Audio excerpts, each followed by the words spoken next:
পরিবর্তন যাত্রাকে সামনে রেখে বিজেপির বাইক র্যালি অনুষ্ঠিত হলো দুর্গাপুরে। রবিবার দুর্গাপুরের পূর্ব বিধানসভার ইস্পাত নগরীর রাজেন্দ্র প্রসাদ এলাকা থেকে একটি র্যালি শুরু হয়। অন্যদিকে পশ্চিম বিধানসভা সিটি সেন্টার থেকে আরেকটি বাইক মিছিল বের করা হয়। পশ্চিম বিধানসভায় র্যালি নেতৃত্ব দেন বিজেপি বিধায়ক লক্ষণ ঘোড়ই এবং পূর্ব বিধানসভায় নেতৃত্ব দেন জেলা বিজেপির সহসভাপতি চন্দ্রশেখর বন্দ্যোপাধ্যায়।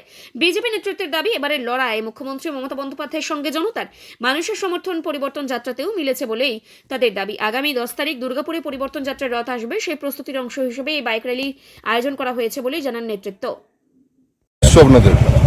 দুর্গাপুর পূর্ব বিধানসভার উদ্যোগে যুব মোর্চার নেতৃত্বে আজকে বর্ধমান দুর্গাপুর সাংগঠনিক জেলায় দুর্গাপুর পূর্ব বিধানসভায় পরিবর্তন যাত্রাকে সামনে রেখে বাইক র্যালি। আমরা সাধারণ মানুষের মধ্যে গেছি প্রধানমন্ত্রীর চিঠি নিয়ে গৃহ সম্পর্ক অভিযানে। আমরা 14 তারিখ ব্রিগেডের প্রধানমন্ত্রী আসছেন, তার চিঠি নিয়ে বাড়ি বাড়ি যাচ্ছি মানুষকে ব্রিগেডের আমন্ত্রণ জানাতে। আমরা প্রতি বুথ থেকে 10 জন করে কার্যকর্তাদের সংগঠিত করে নিয়ে 14 তারিখ দুর্গাপুর থেকে স্পেশাল ট্রেনে করে ব্রিগেডের উদ্দেশ্যে যাব।